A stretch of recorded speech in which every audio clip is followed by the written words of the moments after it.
Hi, a very good evening, all of you. Please do confirm the streaming and the audio quality. We'll proceed with our quiz session. So we have some set of questions, and we'll be doing that in the form of 3 rounds. And let's try to have maximum fun and derive maximum benefit from all these questions. I hope you guys are ready. So do confirm the streaming and audio quality. We'll proceed accordingly. Okay, perfect.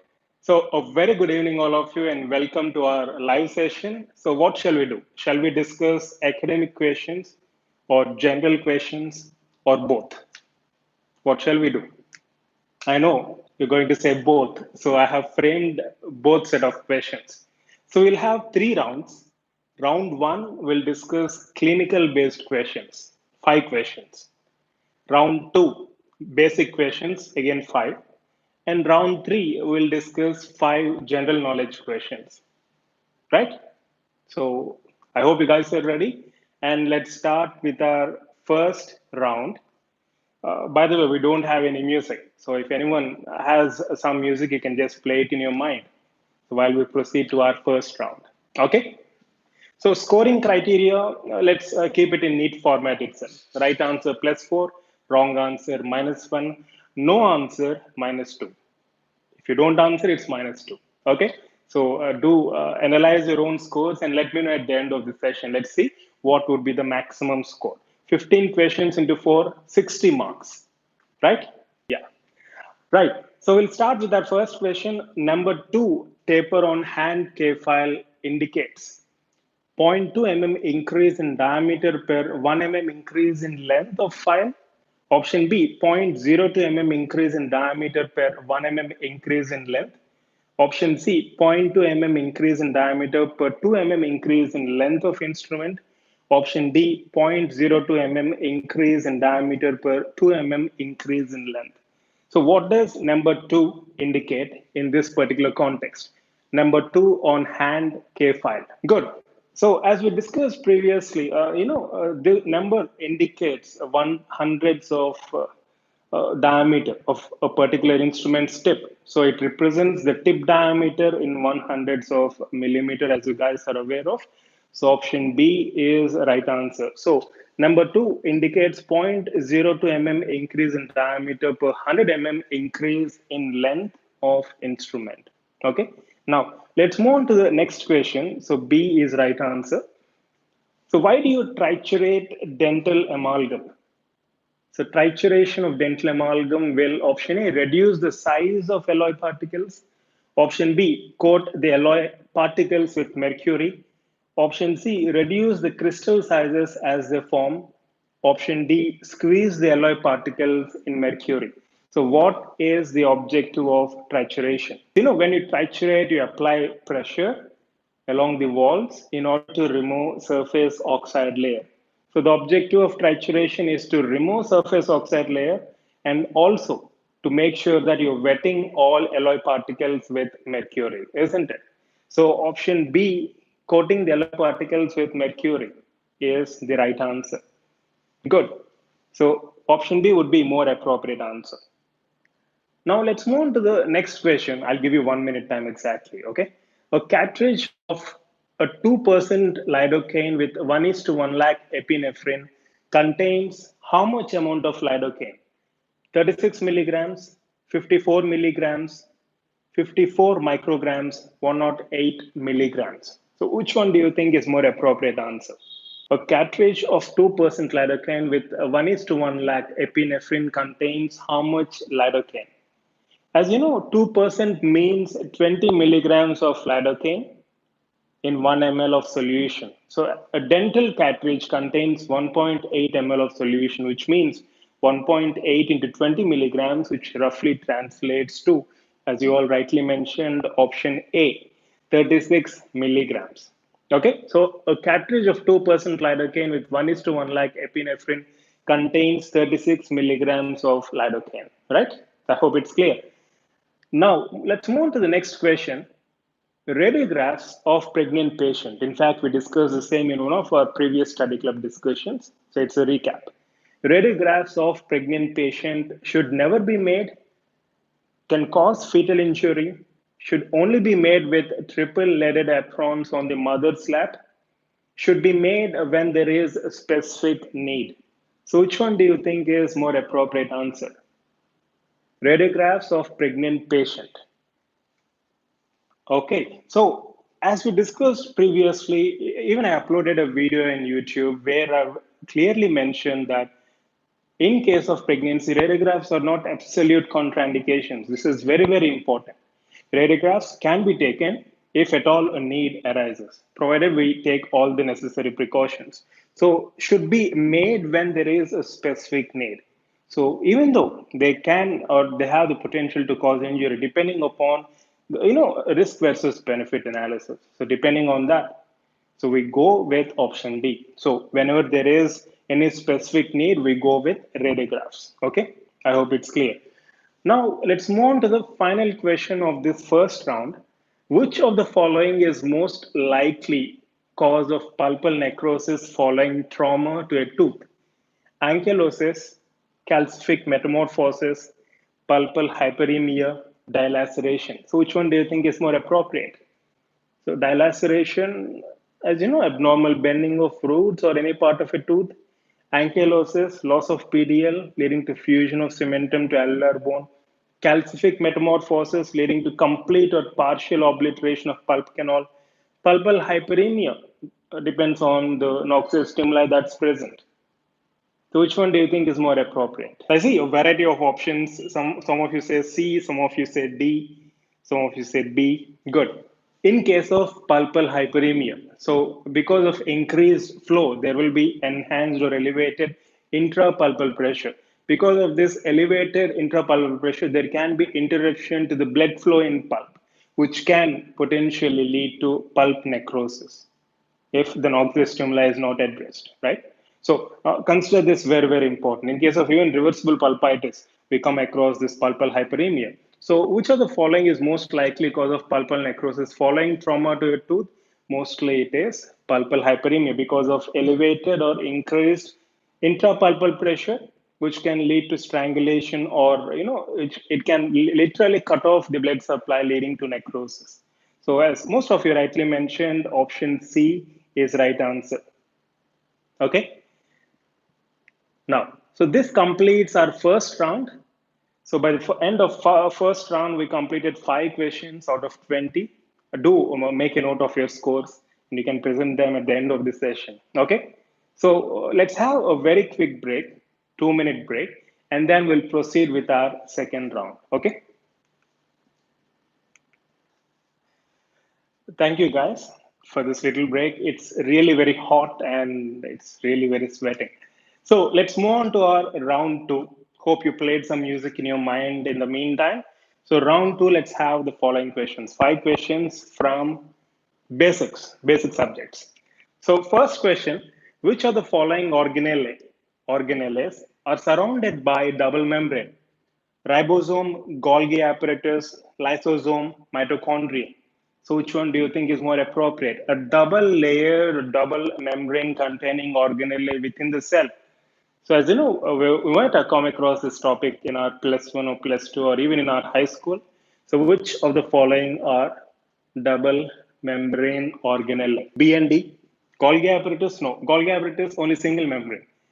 In case of mitochondria, if you remember, we have outer and inner membrane. Inner membrane is thrown out into multiple folds or cisternae, right? Where we consider that as a powerhouse of the cell. So mitochondria is a right answer. So if you have selected 2 options, you should only give +2. If you had selected only D, then give yourself +4. And along with mitochondria, we have another organelle, or for that matter, a nuclear membrane, nucleus, around the one which is surrounding nucleus, which is also double membrane, right? Which also has an outer and inner membrane. So among the following options, mitochondria is the right answer. Good. Now let's move on to the next question. A hormone acts to stimulate its neighboring cells to divide.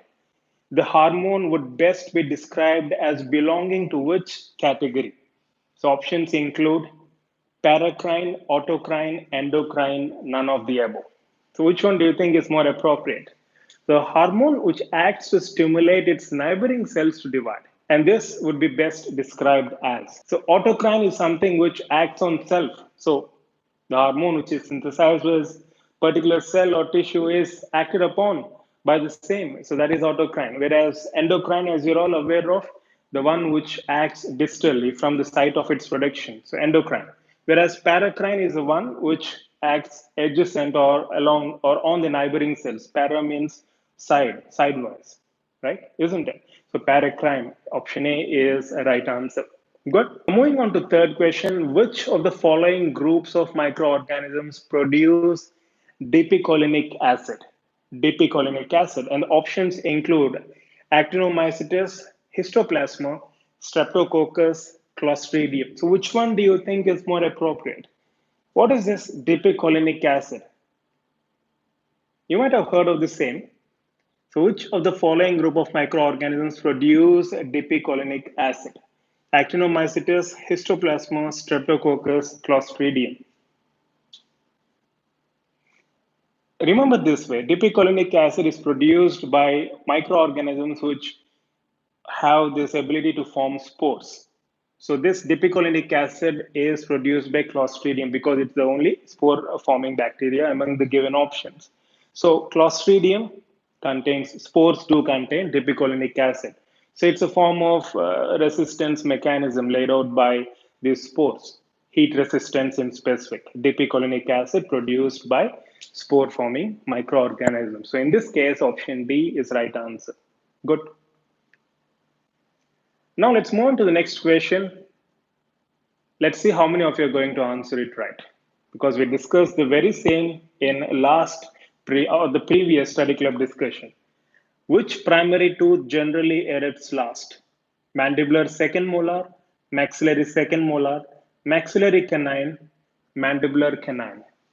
And a practical tip which you can use in order to remember this is remember Tenko's grandmother, Alexandria, Nebraska. I hope you remember her. So Tenko is beautiful because of her grandmother, whose name is Alexandria, Nebraska.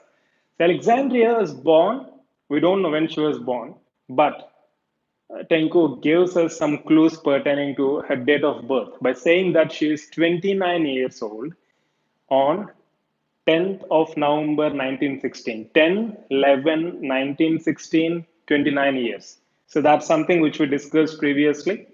So 29 is nothing but the mean age of eruption in months of maxillary second molar, deciduous maxillary second molar. So I'm sure you guys remember the date of birth, right? Yeah, if not date of birth, at least the date which we discussed previously. Fantastic. Okay, so maxillary second molar, option B is right answer. And what about the next question? Which primary tooth generally erupts first? Which is nothing but Anku's phone number. The Anku's phone number, as you guys know, 0813201627. Just memorize, make a note and memorize. I'm sure you'll remember the same. So 08, that is mean age of eruption of mandibular primary centrals in months. So mandibular central it is. So if you know those keywords and key numbers, the phone number of Anku and the date of birth or the age of Alexandria, Nebraska, so you had answered two questions based on that. Isn't that great? Isn't that fun? Okay, fantastic. Fantastic. So we're done with round two. So we're done with 10 questions. So 40 marks. So keep a tab on your scores. Okay. Now let's again take a very short break. I'll have some water and then we'll proceed to round three. Okay.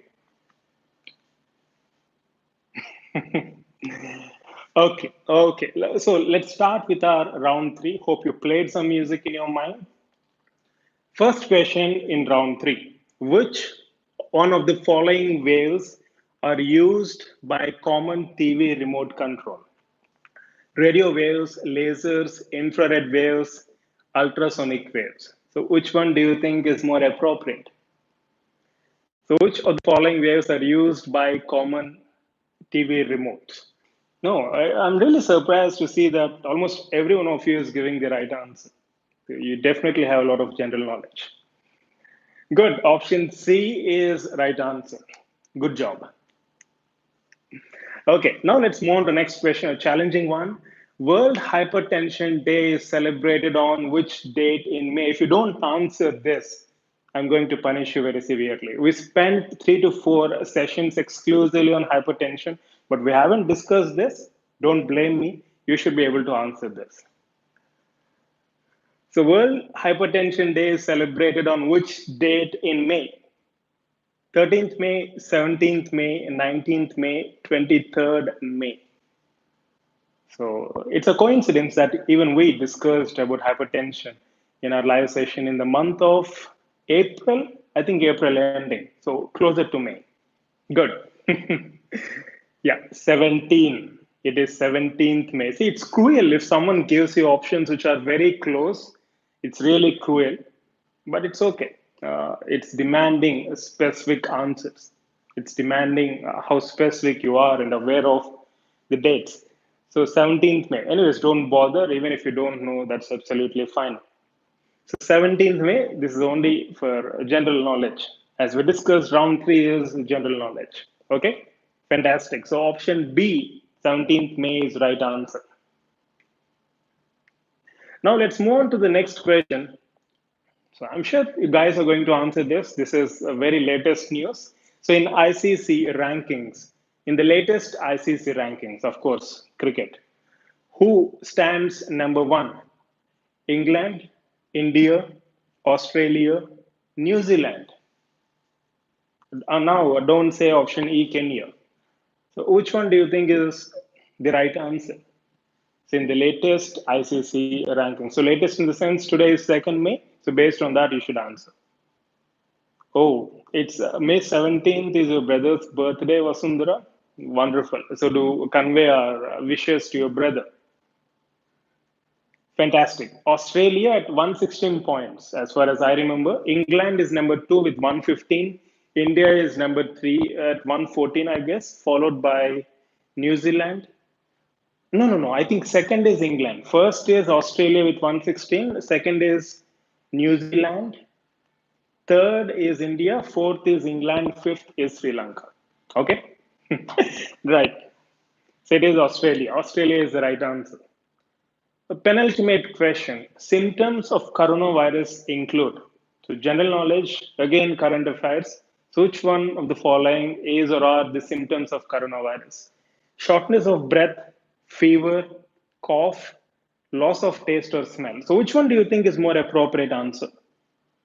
Symptoms of coronavirus. As you know, initially CDC has given three symptoms in the CDC, Center for Disease Control website: shortness of breath, fever, and cough.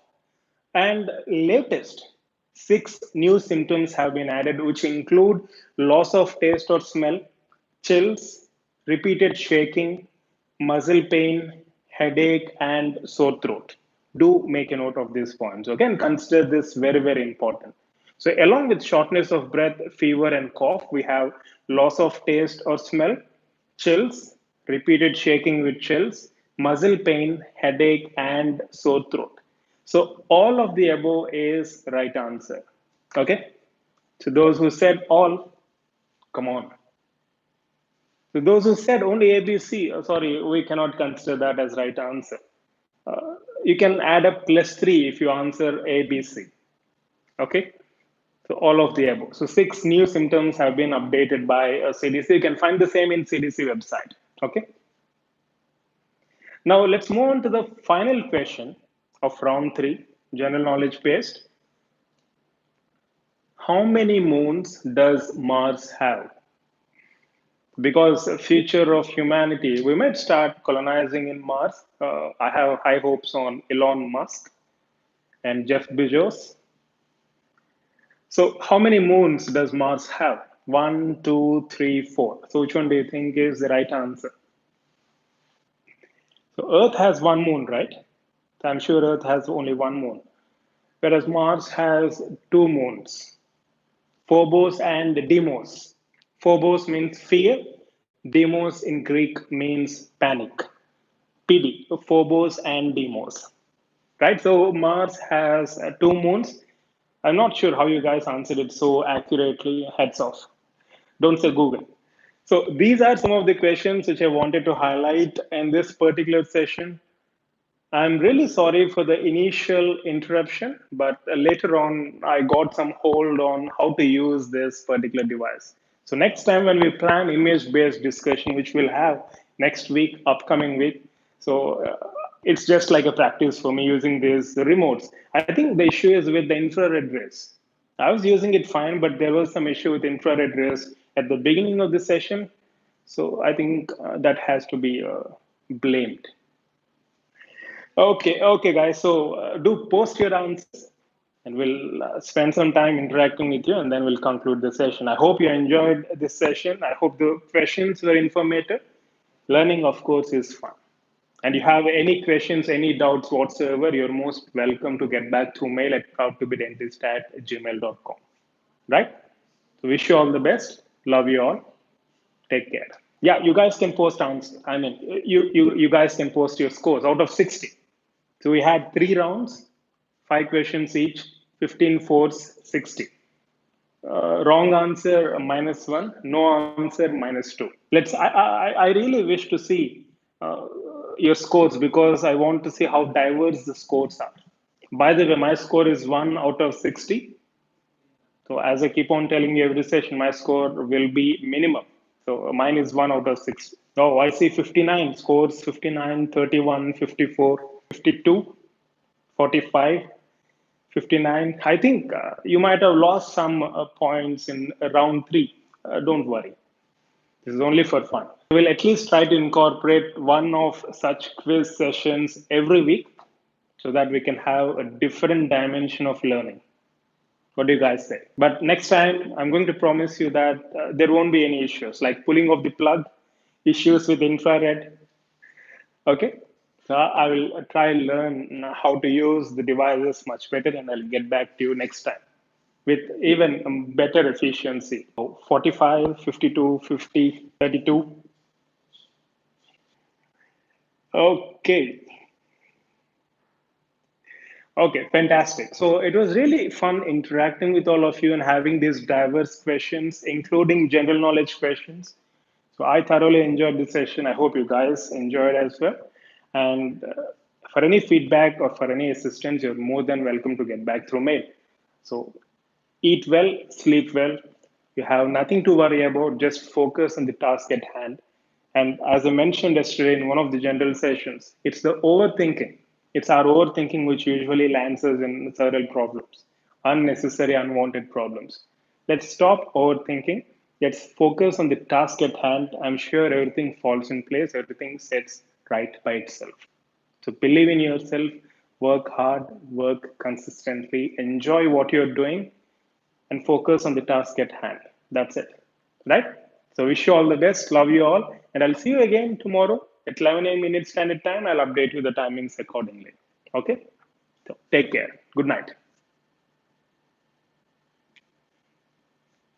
Oh, of course. Soft kitty, warm kitty, little ball of fur. Happy kitty, sleepy kitty, purr, purr, purr. Fell asleep? Okay, take care. Bye. Soft kitty, warm kitty, little ball of fur. Happy kitty, sleepy kitty, purr, purr, purr.